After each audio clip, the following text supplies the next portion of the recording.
네, 안녕하세요. 여러분들의 구독과 좋아요로 이 채널이 유지되고 있습니다. 네, 영상 속도는 1.5배를 추천드리는 바이고요. 항상 구독자님, 멤버십 회원님들에게 감사하다고 말씀을 드리면서 자, 이번에는 또 지루하고 재미없는 금리 이야기를 또 해야 될 것 같습니다. 이번에 PMI 지표가 나왔는데요. 이 PMI 지표로 인해서 2분기가 정말로 전환점이 될 것 같다라고 저는 생각이 들었기 때문이죠.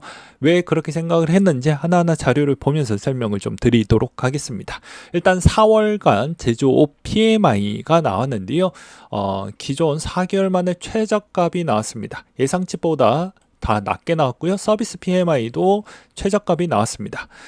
어려워진 기업 환경과 금융위기 이후 볼 수 없었던 속도로 감원을 했던 영향이 이제 서서히 보여주고 있다라고 보시면 될 것 같고요.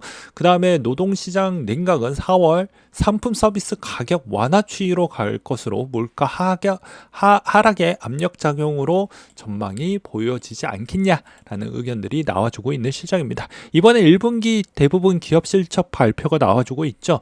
그래서 뭐 크게 본다라고 하면 이번에 테슬라의 실적이 나왔는데 실적이 엉망으로 나왔습니다. 엉망으로 나왔는데 이게 왜 중요하다라고 볼 수가 있냐면 미국의 자동차 산업에 있는 비중은 전체 GDP의 3.5%를 보여주고 있고요. 전체 제조업 중 자동차 산업 비중으로만 본다라고 해도 11.5%에 해당이 되어 가고 있습니다. 그렇기 때문에 테슬라 부분에 따른 추이로만 본다라고 해도 이미 GM사, 포드사 다 전기 부분에 있는 전기차 부분 어느 정도 많이 철회를 했죠. 그렇다 보니까 그만큼 산업 체계가 상당히 좋지 않는다. 그리고 자동차에 들어가는 부품 어마무지하고 일자리 창출도 어마무지한 부분이라고 여러분들도 잘 알고 계실 겁니다. 그 다음에 필수 소비재의 이제 펩시 실적도 같이 나와주기도 했었는데요.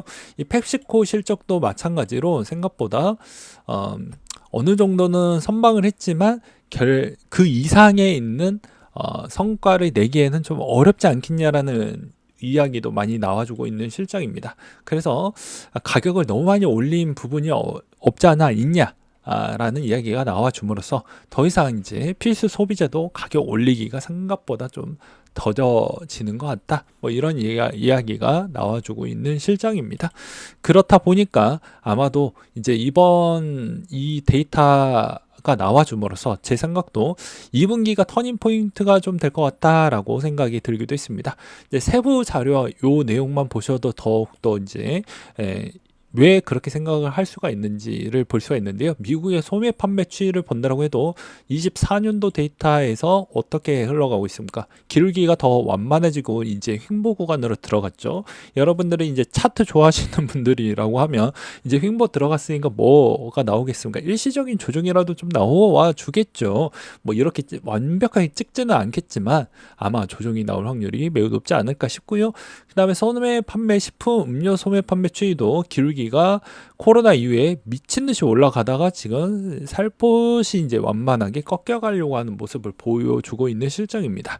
그 다음에 제조업체의 공장 출하액도 마찬가지로 이제 완만한 곡선을 보여주었다가 미친 듯이 올라가고 횡보 박스권을 가져가고 있죠. 그래서 2분기 부분에 따른 지표가 매우 중요할 것 같은데 2분기 지표가 예상치만큼만 나온다고 해도 하반기에 거의 최소 못해도 한 번은 할 확률이 매우 높아지고 있습니다. 왜 그럴 것 같습니까? 자, 이 공장 출하액이 줄어든다는 건 그만큼 판매가 둔화된다는 걸 볼 수가 있겠고 판매가 둔화된다는 건 여전히 이제 계속 재고 물량이 많이 쌓인다는 걸 볼 수가 있겠고 그렇게 되면 자연스럽게 물가는 안정성으로 들어간다라고 볼 수가 있겠죠.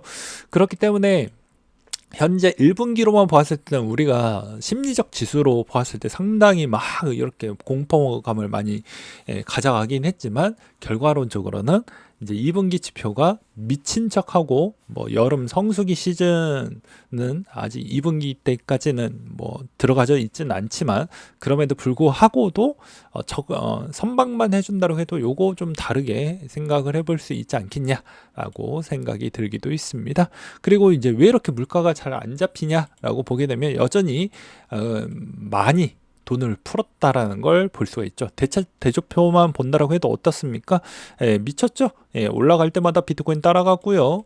올라갈 때마다 비트코인 따라갔습니다. 비트코인 대부분 비중이 뭐로 되어져 있습니까? 달러 기반형으로 되어져 있죠. 그렇기 때문에 여전히 비트코인 이제 통화량에 미치는 영향도가 생각보다 중요하다. 그래서 금리 싫든 좋든 재미없든 무조건 알고 가야 된다라고 이야기를 했던 이유가 그런 거고요.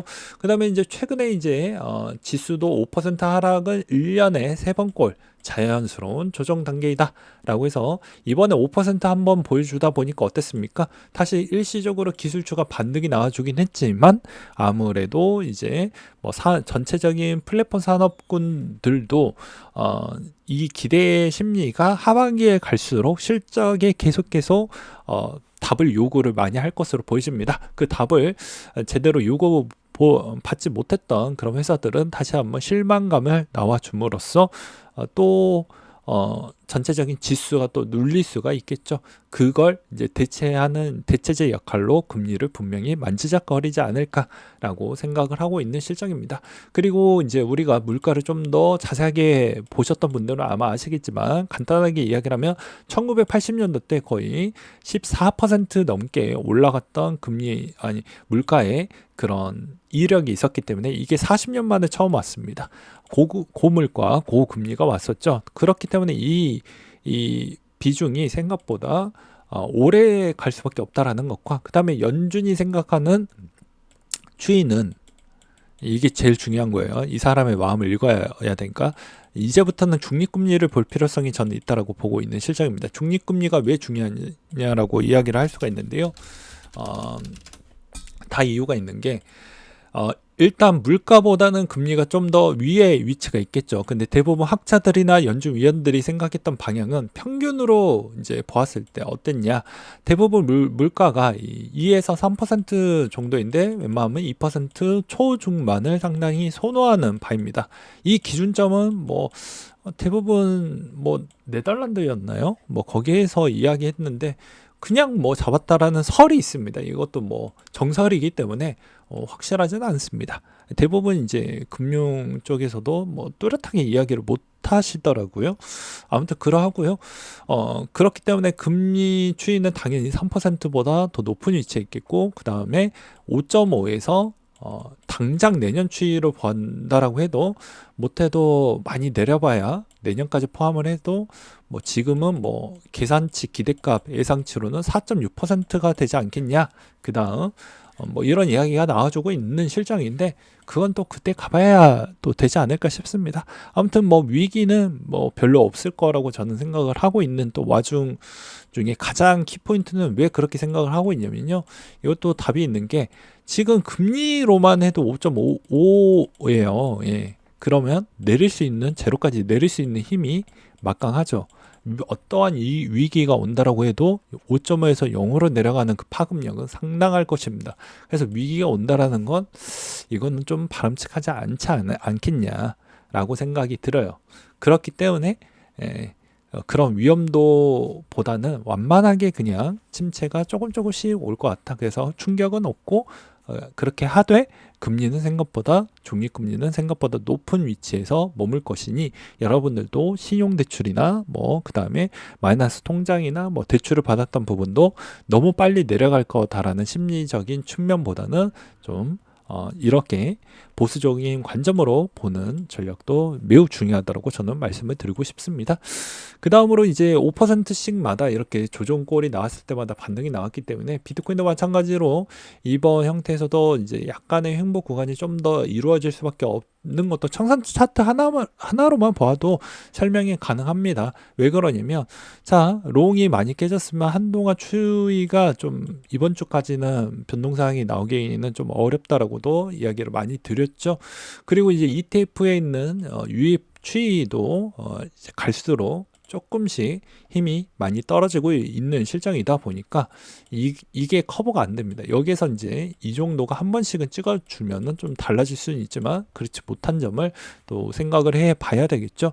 그래서 지금 구간에서는 제가 뭐라고 했습니까? 항상 우리가 생각했던 주위에서는 이런 고통도 충분히 감안하면서 투자를 해야 되는 습관도 길러야 되고요.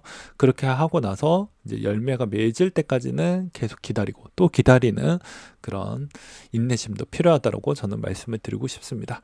뭐 다음 시간에도 이야기를 할 수도 있겠지만 왜 이런 이야기를 했냐면 욕심이 너무 커지면요 어떤 문제점이 발달이 되냐면 이번에 렌조 사건이 있기도 했습니다. 이게 무슨 말이냐면 이제 또 이 디파이다 보니까 풍차를 막 돌려서 이제 이자를 극대화하려고 했겠죠. 그러니까 레버리지를 많이 사용을 했겠죠. 그렇다 보니까 아무래도 이게 또 패갱이 깨지면서 또 어마무지하게 청산도 이루어지고 문제도 많이 생겼고 그런 형태입니다. 이게 왜 이런 형태가 나왔을까요? 말 그대로 결과론적으로는 욕심이 제어가 안 되었기 때문입니다. 즉 이게 사람이 욕심 제어하기가 정말 어렵습니다. 저도 마찬가지입니다. 그렇기 때문에 이런 시점에서는 당장의 이런 쾌락과 도파민에 지배당하지 마시고요. 행복 구간 때는 지나다 보면 또 올라가서 못 사게 되어져 있으니 적절하게 조정이 좀 많이 나왔을 때마다 항상 사시길 바라겠고요. 항상 제가 뭐라고 또 이야기했던 이유는 이런 내용도 준비를 했습니다.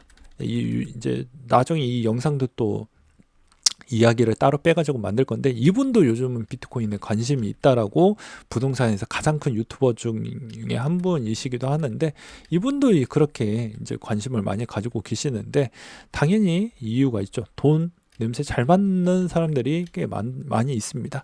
그 다음에 이제 비트코인 롱텀 홀더도 계속 많이 늘어나고 있어요. 호들링이라고 이야기를 하는데 그만큼 이 호들링이라는 건 죽더라도 홀대 간다라는 뜻입니다. 근데 이 비중이 벌써 76.2%를 도달을 했기 때문에 여러분들이 여기 시점에서 물량을 뺏기고 만약에 하게 되면 여러분들만 바보가 될 수가 있다고 저는 생각이 듭니다. 그리고 더 좋은 소식도 있고 나쁜 소식도 있긴 하지만 하반기에 이제 마운트콕스 내용과 그 다음에 금리 동향이 좀 더 늦어지면 비트코인도 별로 안 좋겠죠. 그리고 미국의 지수 추이도 상당히 중요하고요. 그리고 환율도 생각보다 높은 위치에 있다는 것도 좀 부담적인 요소라고 저는 생각을 하고 있는 바입니다.